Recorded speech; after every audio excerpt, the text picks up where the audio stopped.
सम्पूर्णलाई फेरि पनि नमस्कार। हामीहरू जिके हब युट्युब च्यानल मार्फत लोकसेवा सम्बन्धी सामग्रीहरू लिएर उपस्थित हुने गर्दछौँ। आजको सामग्री रहेको छ गोरखापत्रमा प्रकाशित लोकसेवा तयारी सामग्रीहरू सम्बन्धी वस्तुगत प्रश्नहरू जुन 2083 वैशाख 16 गतेको गोरखापत्रमा प्रकाशित थिए। त्यसबाट छापार गरेर मल्टिपल चोइस क्वेसन बनाएर तपाईहरुलाई पढ्न सहजको लागि हामीहरूले यो गरिरहेका छौँ। जस अन्तर्गत सुरु गरौँ। पहिलो प्रश्न यस प्रकार रहेको छ।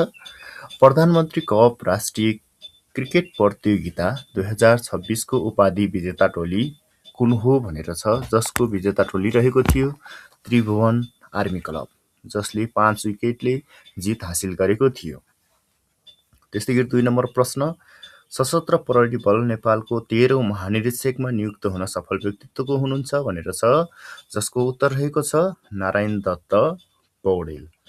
नारायण दत्त पौडेलको नियुक्ति 2083 साल वैशाख 14 गते भएको थियो भने उहाँको कार्यकाल 2083 वैशाख 18 देखि 2084 चैत 18 सम्म रहनेछ।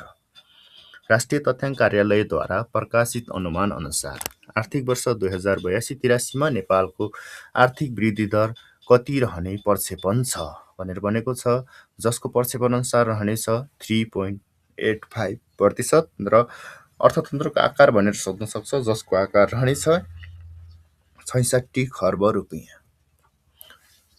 प्रश्न नम्बर 4, हाल कुन देशले विश्वकै पहिलो प्री-6G परीक्षण नेटवर्क सञ्चालनमा ल्याएको छ?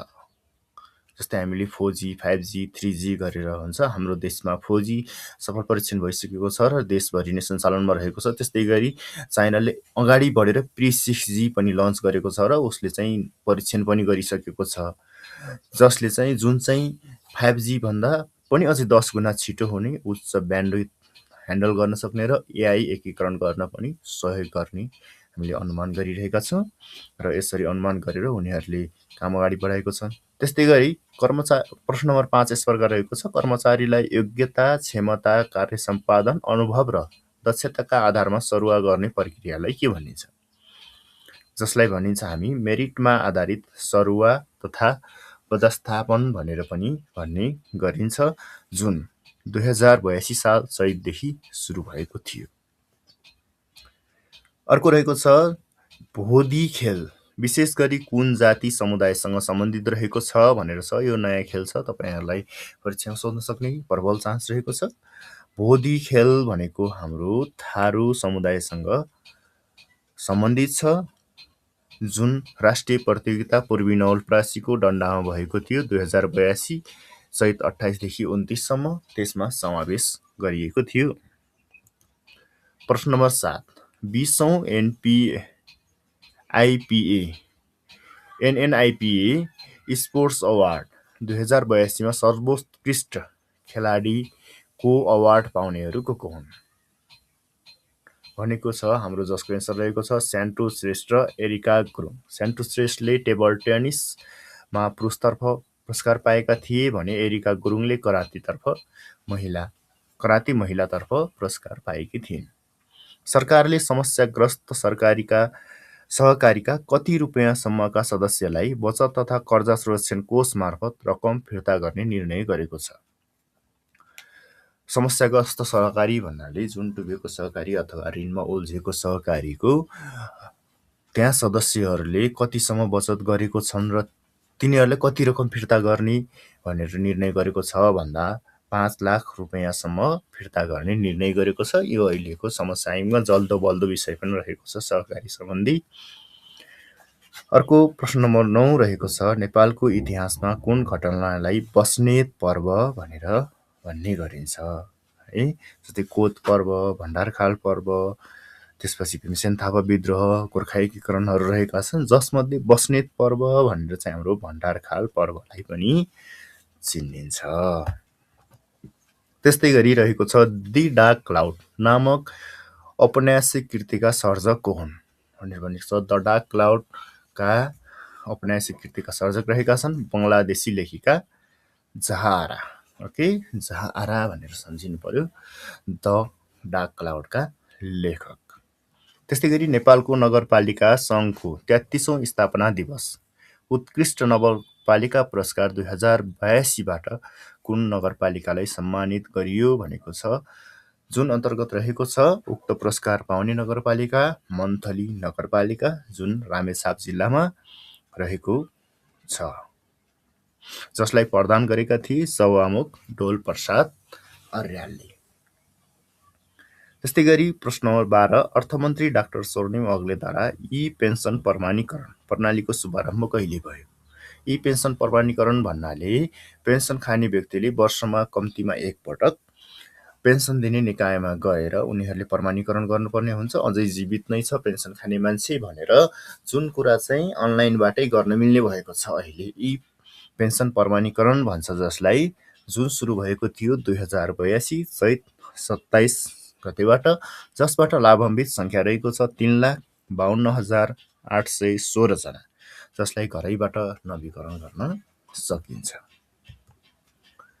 त्यस्तै गरी प्रश्न नम्बर 13, सरकारले तर्जुमा गरेको 100 दिने कार्यसूची अनुसार आगामी 5 वर्षमा कति रोजगारी सिर्जना गर्ने लक्ष्य रहेको छ?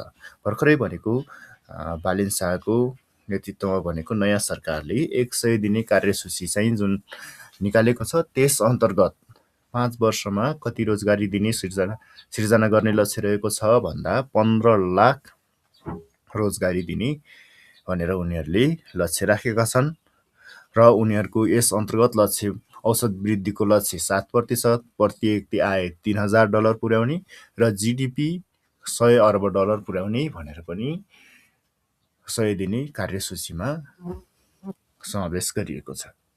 विद्यावासिनी लाइफ टाइम अचिभमेन्ट अवार्ड 2082बाट सम्मानित हुने कलाकार को हुन् भनेर भनेको छ। विद्यावासिनी लाइफ टाइम अवार्डबाट अचिभमेन्ट अवार्ड 2082बाट सम्मानित हुने कलाकार रहेका छन् शम्भुजित बास्कोटा।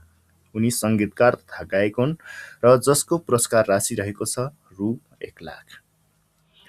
पहिचान विशेष सम्मान 2082बाट सम्मानित हुने स्रष्टा को हुन् भनेर भनेको छ। पहिचान विशेष सम्मान 2082बाट सम्मानित हुने स्रष्टा भनेका हाम्रा प्राज्ञ बैरागी काइला रहनुभएको छ।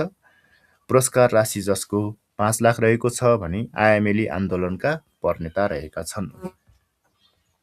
हामी अन्त्यमा छौँ। प्रश्न नम्बर 16, सरकारले नागरिक एपमा कुन व्यक्तिगत पञ्जीकरणका सूचना एकीकृत गर्ने प्रक्रिया अगाडि बढाएको छ?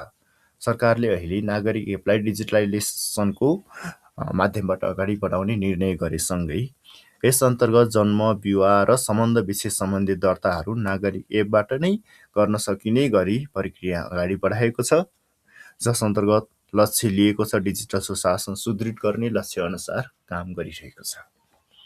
त्यस्तै गरी प्रश्न नम्बर 17, नेपालमा आधुनिक न्युरोसर्जरी सेवा सुरु गर्ने प्रथम चिकित्सक प्राध्यापक डाक्टर दिनेशनाथ गङ्गोलको निधन कहिले भयो? न्युरोसर्जरी सुरु गर्ने प्रथम चिकित्सकको निधन भएको थियो 2083 वैशाख 8 गते। 92 वर्षको उमेरमा उहाँको मृत्यु भएको थियो र उहाँले आफ्नो जीवनकालमा 40,000 भन्दा बढी सफल शल्यक्रियाहरू पनि गर्नुभएको थियो। यी त थिए हाम्रा गोरखापत्र अनलाइनमा प्रकाशित वैशाख 16 गते प्रकाशित लोकसेवा सम्बन्धी जानकारीहरू। यस्तै सामग्रीको लागि हामीहरूलाई लाइक, सेयर र सब्सक्राइब गर्न नभुल्नुहोला। धन्यवाद।